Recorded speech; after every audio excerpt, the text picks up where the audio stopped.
আসসালামু আলাইকুম ও রহমতুল্লাহ। প্রিয় ভাই ও বোনেরা, রমজান মাস প্রায় শেষ হয়ে এসেছে।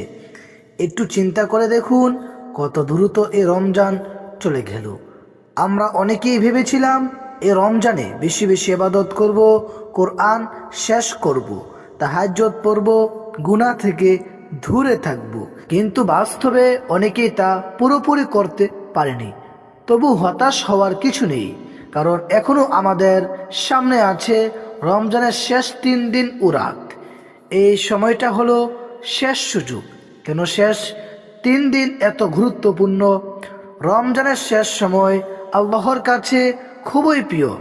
এই সময় রয়েছে সবে কদরের সম্ভাবনা, গুনাহ মাফের সুযোগ, দোয়া কবুল হওয়ার বিশেষ সময়। রাসূলুল্লাহ সাল্লাল্লাহু আলাইহি ওয়াসাল্লাম রমজানের শেষ দশকে ইবাদতে আরো বেশি মনোযোগ দিতেন। তিনি রাত জেগে থাকতেন এবং পরিবারকেও জাগিয়ে দিতেন। যারা কিছু করতে পারেননি তাদের জন্য সুসংবাদ, যারা পুরো রমজান ঠিকভাবে আমল করতে পারেননি তাদের জন্য এই শেষ 3 দিন হলো একটি সোনালী সুযোগ। আপনি যদি এই কয়েকদিন আল্লাহর দিকে ফিরে আসেন, তাহলে আল্লাহ আপনার পুরো জীবনের গুনাহ মাফ করে দিতে পারেন। আজকের গুরুত্বপূর্ণ দোয়া, এই সময়ে সবচেয়ে সহজ কিন্তু শক্তিশালী দোয়া হলো দোয়াটি আস্তাগফিরুল্লাহাল আযীম ওয়া আতুবু ইলাইহি। দোয়াটি আবারও বলছি, আস্তাগফিরুল্লাহাল আযীম ওয়া আতুবু ইলাইহি। অর্থ, আমি মহান আল্লাহর কাছে ক্ষমা চাই এবং তার কাছেই ফিরে আসি। কেন এই দোয়া পড়বেন? এই দোয়া হলো ইস্তেগফার। ইস্তেগফার মানে নিজের ভুল স্বীকার করে আল্লাহর কাছে ক্ষমা চাওয়া। মানুষ হিসাবে আমরা সবাই ভুল করি, কিন্তু আল্লাহ তাআলা এত দয়ালু যে তিনি বান্দার তওবা গ্রহণ করতে ভালোবাসেন। ইস্তেগফারের ফজিলত, যখন একজন মানুষ আন্তরিকভাবে আল্লাহর কাছে ক্ষমা চায়, আল্লাহ তার গোপন গুনাহও মাফ করে দিতে পারেন, অন্তরের কষ্ট দূর করে দেন, দুশ্চিন্তা কমিয়ে দেন, রিজিকে বরকত দেন, জীবনের শান্তি এনে দেন।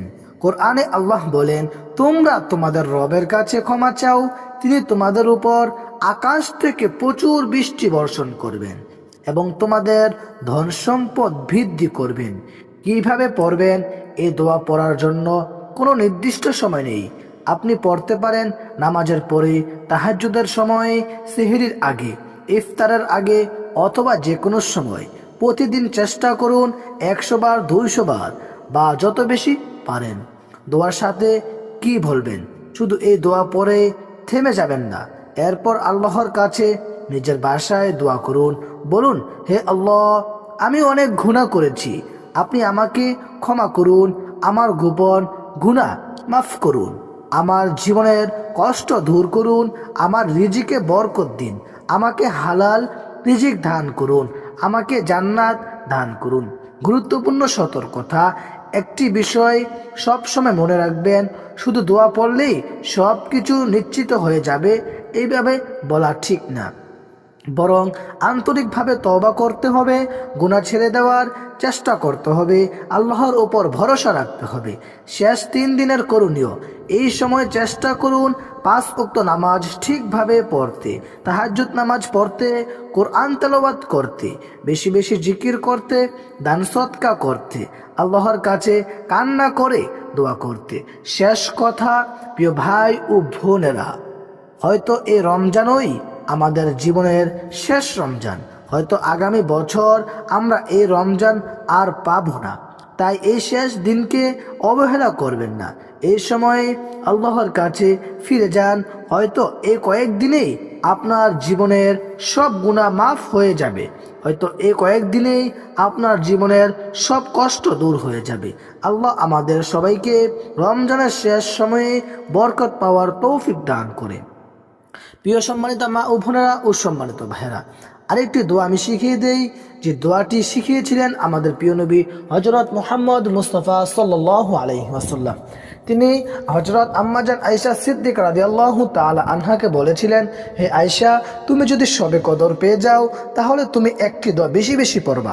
দোয়াটি হচ্ছে, আল্লাহুম্মা ইন্নাকা আফুউন কারীম তুহিব্বুল আফওয়া ফা'ফু আন্নী।